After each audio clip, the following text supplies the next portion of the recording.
Gauche, droite, gauche, gauche, gauche. Le monde entier. Oui, celui.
Avant de raviver la flamme qui brille ici depuis plus d'un siècle, rappelons la signification de cette cérémonie.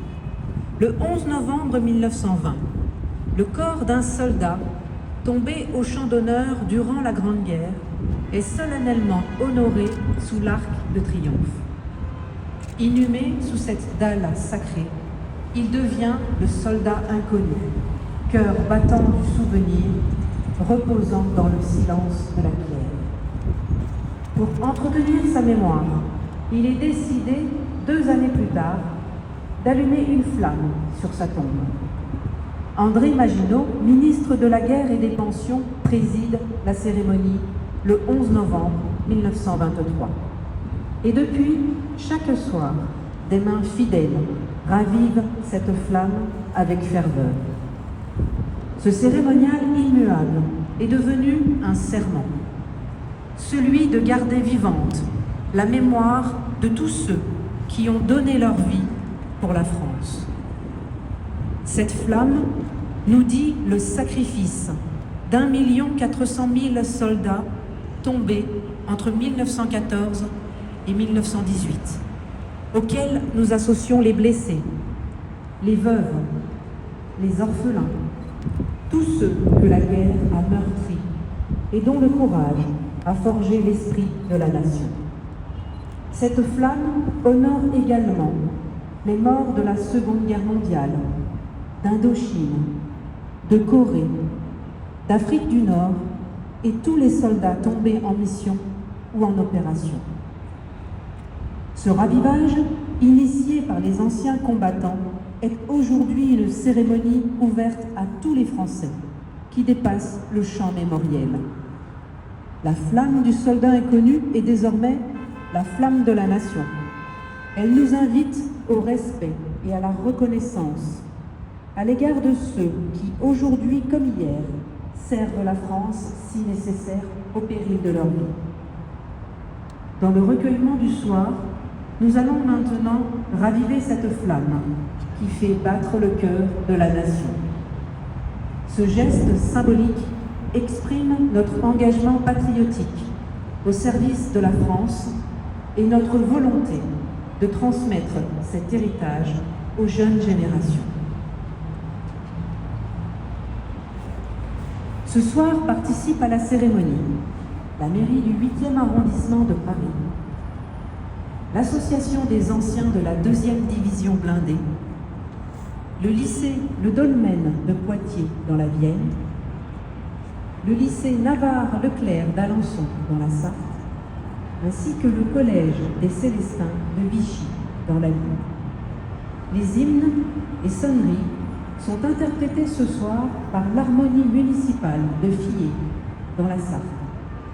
Des militaires de l'opération Sentinelle appartenant au 21e régiment d'infanterie de marine basé à Fréjus, ainsi que des fonctionnaires de la préfecture de police assurent la sécurité du site.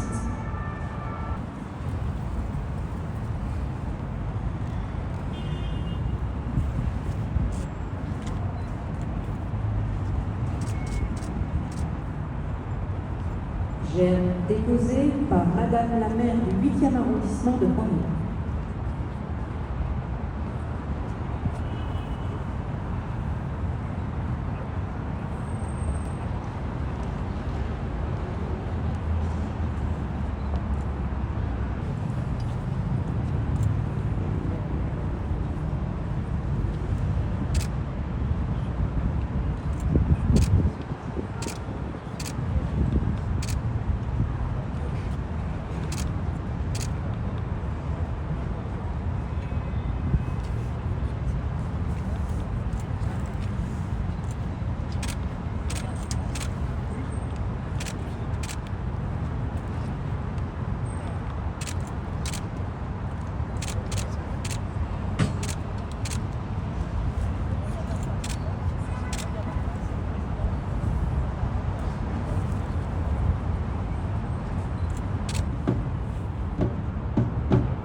Après, il y a la séquence deuxième DB. Séquence de coup franc.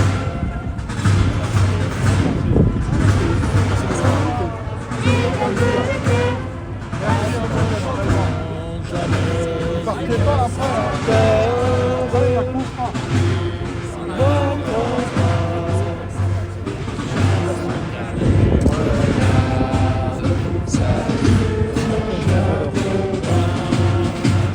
En général,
Je vous remercie tous de votre présence.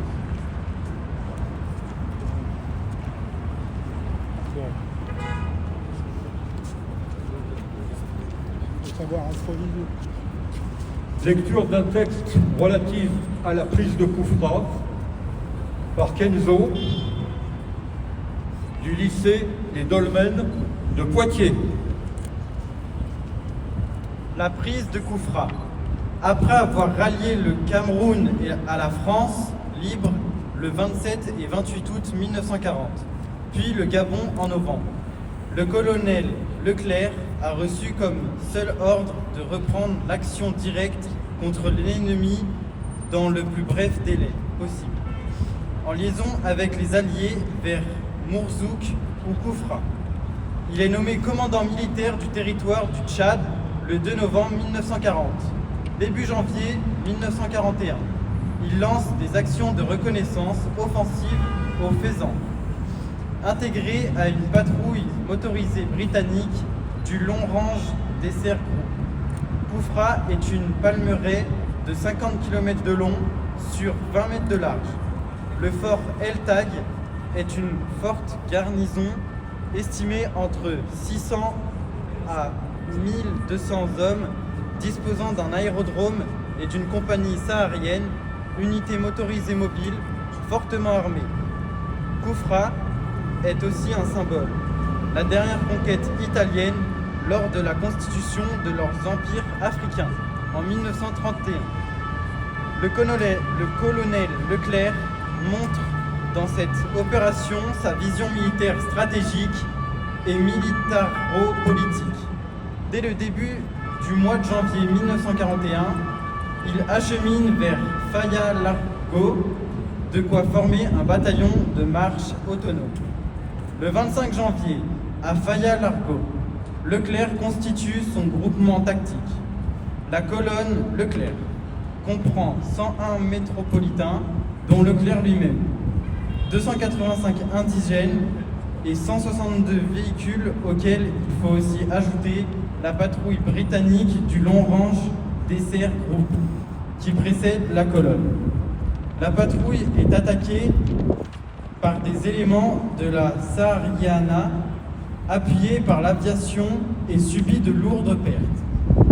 Elle se replie. Les combats aboutissant à la prise de Koufra vont dès lors se dérouler en 3 phases. Dans la soirée du 7 février, Leclerc, à la tête d'un petit détachement, parvient à l'oasis d'El Zurg, à 7 km du fort d'El Tag. Il détruit la station de radiogoniométrie et 2 avions. Le détachement retrouve la colonne le lendemain. Le 17 février, Leclerc, à la tête de la compagnie portée, file vers Koufra, qu'il atteint le lendemain. Le détachement se heurte à la Sahariana, au nord du fort d'El Tag. Leclerc fait manœuvrer les 2 pelotons le lendemain, dont il dispose. Malgré sa supériorité numérique et sa puissance de feu, le Sahariana décroche. Le lendemain, appuyé par des avions, elle tente de reprendre le terrain, mais le mordant des Français l'emporte et finalement, les Sahariana se replient et ne reviendra pas. Dans la nuit du 19 au 20, le gros de la colonne conduite par le commandant Dio arrive dans la Palmeraie. Le fort est encerclé et le siège commence. Le seul canon de 55 mm de montagne dont il dispose tire 20 à 30 obus par jour, provoquant des dégâts dans le fort. La nuit, les Français harcèlent les Italiens. Le commandant Dio et le lieutenant Corlu sont blessés. Le 1er mars, à l'aube, un parlementaire italien demande quelles seraient les conditions imposées pour la reddition du fort. Leclerc, accompagné par l'officier italien, le capitaine de Guillebon et le sous-lieutenant Ruet, fonce vers le fort où il a fait rassembler les cadres italiens. À 14h, la garnison désarmée défile devant le colonel Leclerc avant d'évacuer le fort. Les pertes de la garnison italienne sont légères. Les Français comptent 4 morts et 21 blessés, parmi lesquels 4 officiers. Le butin est considérable. 14 véhicules, des armes lourdes, munitions, vivres et carburant. Une victoire complète, militaire et morale.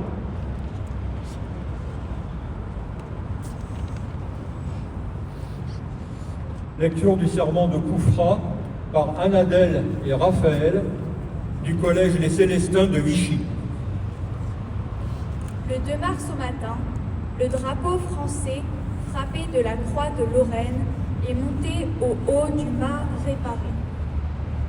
Dans l'enceinte du fort conquis, maigres, barbus, mal habillés, pieds nus dans des sandales, mais le regard fier, l'attitude résolue, ils écoutent le colonel Leclerc.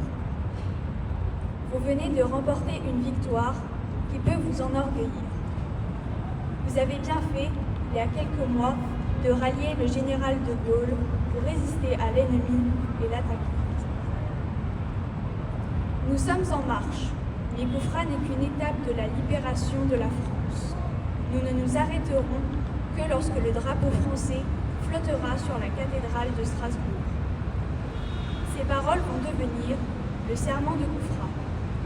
Ce jour-là, au cœur du désert, naît une promesse, celle de ne déposer les armes qu'une fois Strasbourg libérée. Le 3 mars 1941, à Londres, le général de Gaulle apprend la nouvelle et envoie un télégramme au général de l'Armina. Le succès français de Koufra est une grande date dans l'histoire de la libération de la France. Je vous en félicite et vous en remercie personnellement. Veuillez faire connaître au colonel Leclerc que je lui décerne la croix de la libération et lui transmettre le message suivant. Les cœurs de tous les Français sont avec vous et avec vos troupes. Colonel Leclerc, je vous félicite en leur nom du magnifique succès de Koufra. Vous venez de prouver à l'ennemi qu'il n'en a pas fini avec l'armée française. Les glorieuses troupes du Tchad et leurs chefs sont sur la route de la victoire. Je vous embrasse. Il n'existe ni enregistrement, ni version écrite de ce serment. Plusieurs rapporteurs des paroles exprimées ce jour-là en ont donné des versions différentes. En 1974, le général Vézinet écrivit, s'avançant au centre de sa troupe. Il prononce une courte allocution et termine sur ces mots qui sont devenus pour l'histoire le serment de Koufra. Jurez de ne déposer les armes que les couleurs flotteront de nouveau sur la cathédrale de Strasbourg. C'est cette version qui figurait sur la plaque apposée à l'époque au fort El Tagre et qui est maintenant au musée de l'Ordre de la Libération que dans les années 1980, l'équipe du Fonds historique de la Fondation Maréchal Leclerc de Haute-Cloque a choisi pour être inscrite dans la mémoire collective.